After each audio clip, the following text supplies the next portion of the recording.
Hi, and welcome to Healthy Conversations. With me today is a longtime friend, Ellen Jensen, who is also an iridologist and the head of Bernard Jensen International, uh, Infinite Iris Incorporated, and has been the president of IPA, the International Iridology Practitioners Association, and is one of the finest healers I know. And Ellen, one of the things that really impresses about me, I was at the IPA conference earlier this year, and you're presenting these case studies, and I notice you are prescribing food for Yes, people. yes, And I thought that is really something I want to talk about because most people today, the first thing they turn to is like herbs, nutritional supplements, that sort of thing.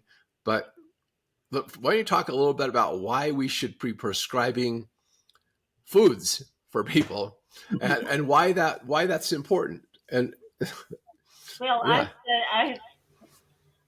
because of my own health concerns, have made it a journey throughout the world. I studied at clinics in Switzerland and with Bernard Jensen, who was a master in food, and he learned from an homeopath, V.G. Rothstein, who taught him a lot about food.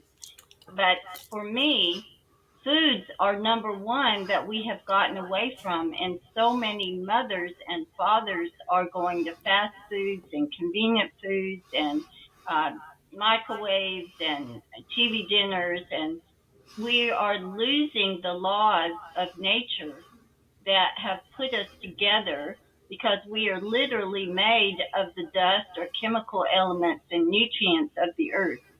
And I feel like we are missing that point fr- from the get go right now. We're not getting those nutrients from the earth that we need. And there are nutrients in foods that nourish every single organ of the body. And that's what I'm trained in.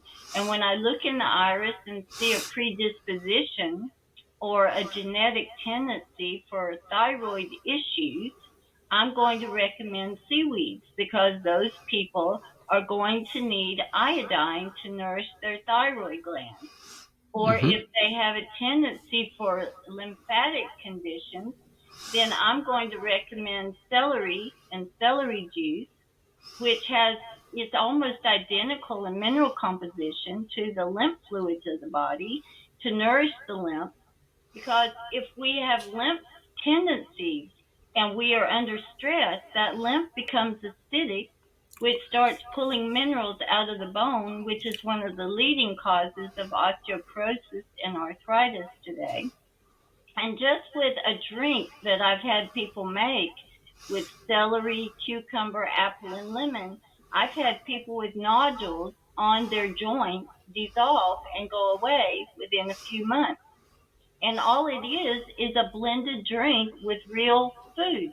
Now, I must say we need to get as whole and pure food as we possibly can, as organic as possible, because if it's full of chemicals and glyphosate, it's going to weaken us.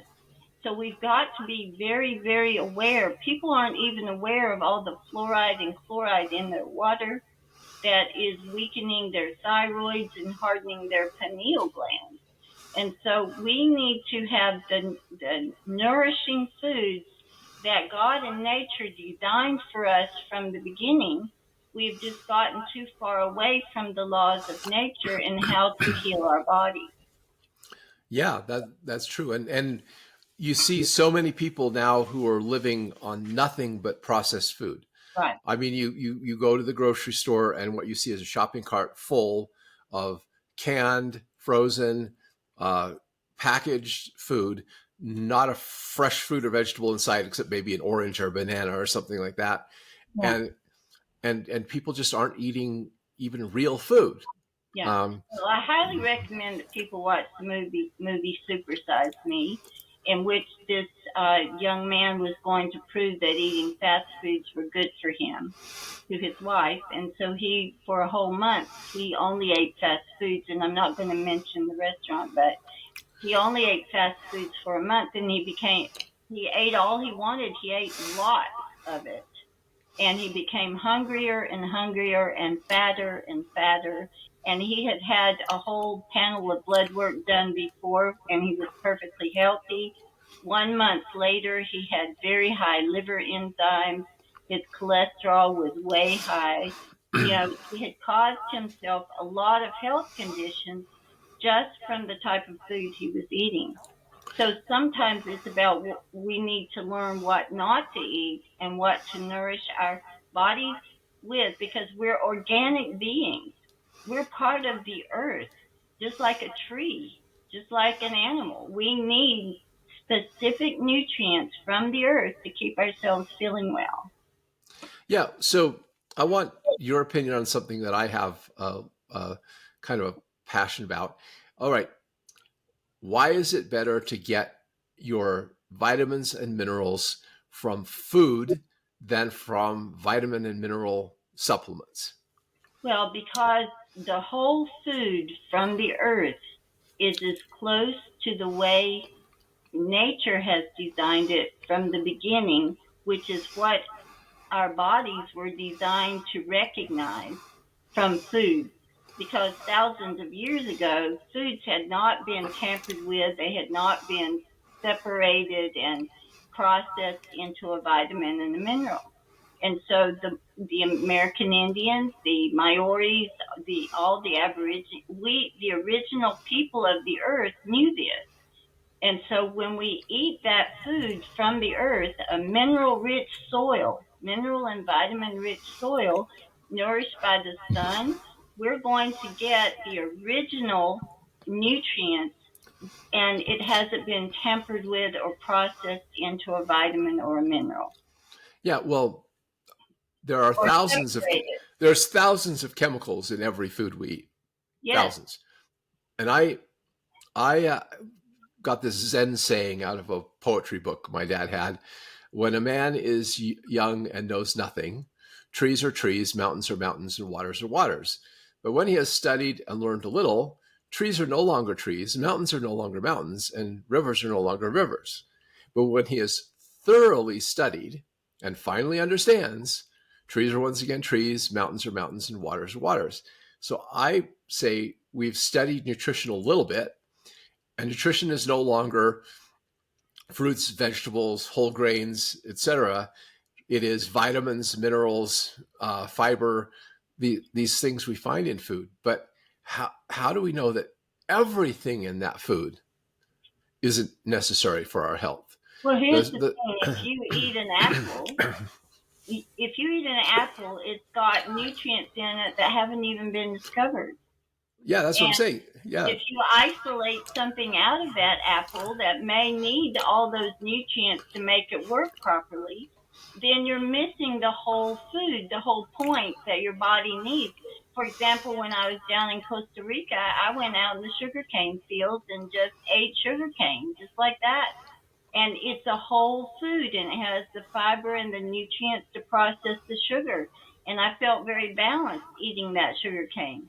But mankind has stripped it of everything to make refined white sugar, which right. is causing tooth decay and many, many problems in the entire body, diabetes, obesity, because they're not getting all the nutrients they need in the whole food to help them process that sugar. Right. And also, it's affecting people mentally and emotionally. Yes.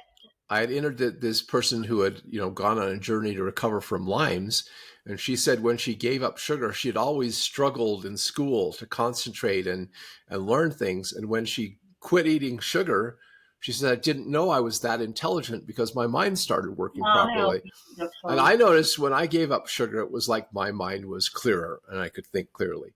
So I Me too. wonder how many people out there who are eating this junk food, they can't even think clearly, and their mood, their anxiety, their depression, their irritability, or whatever they're doing is largely been not on anything other than the fact that they're not just getting the nutrients they need for their nervous system to work properly.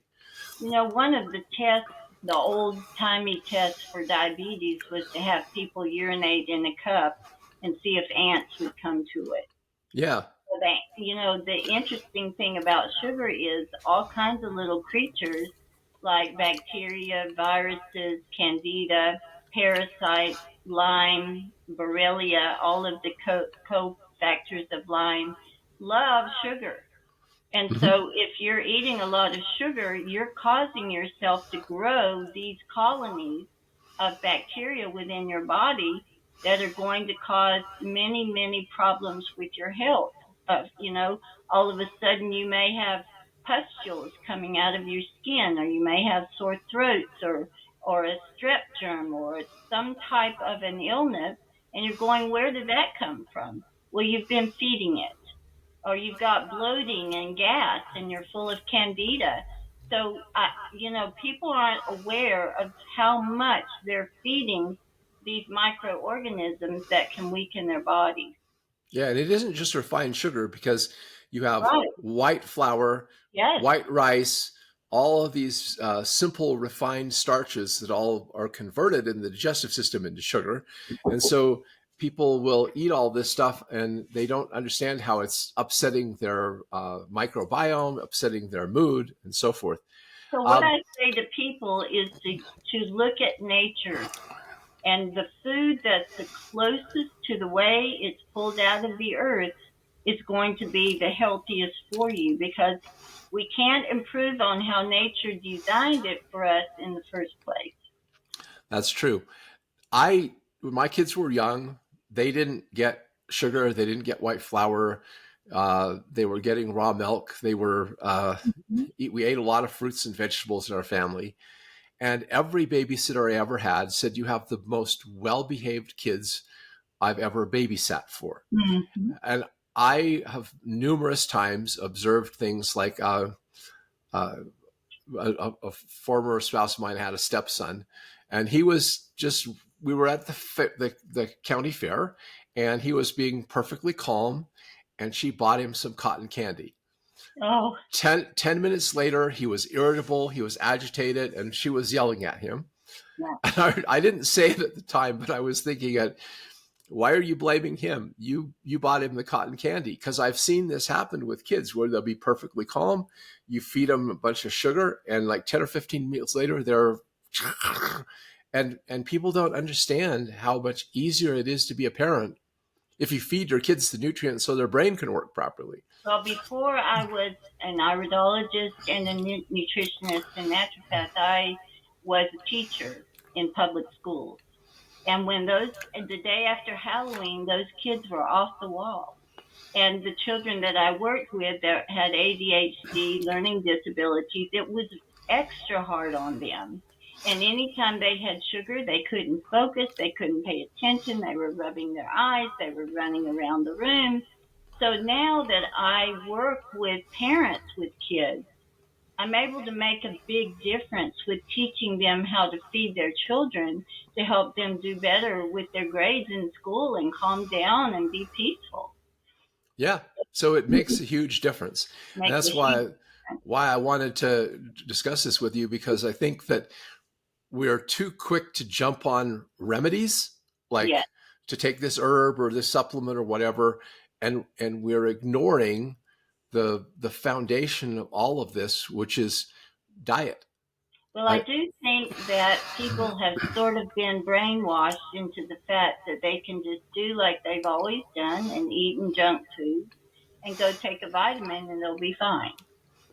So they're missing the whole point, because they've been taught that you can go get a medicine for that sore throat and it'll get better, but you're not getting rid of the root problem of the cause. yeah.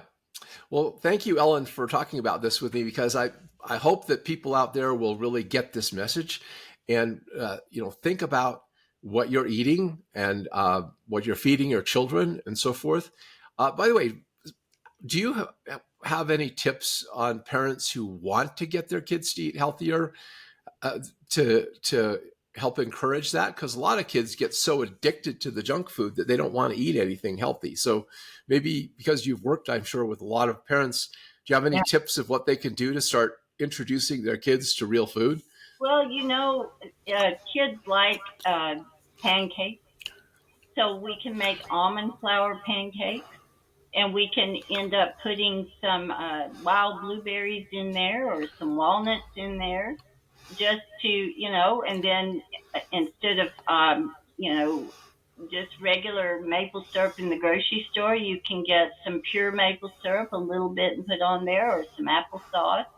There are lots of things. I mean, even sometimes children will eat a little bit of a scrambled egg with some spinach in it, possibly, or um, you can make muffins out of almond flour and put pumpkin in there.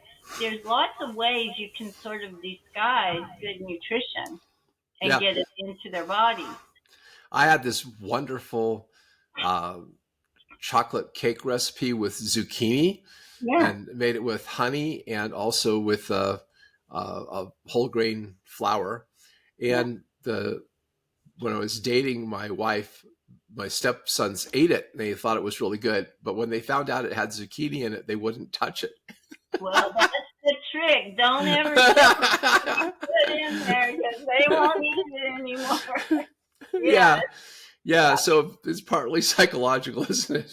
yeah. Anyway, again, thank you for being here, and everybody, let's just be aware that this is the foundation of health. And uh, Ellen, we'll have the links to Ellen's website and also to the International Iridology Practitioners Association website below.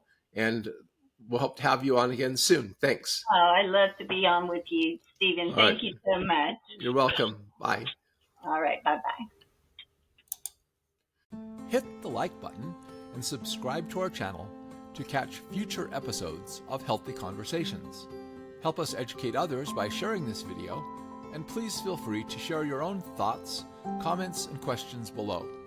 To learn more, check out the links below.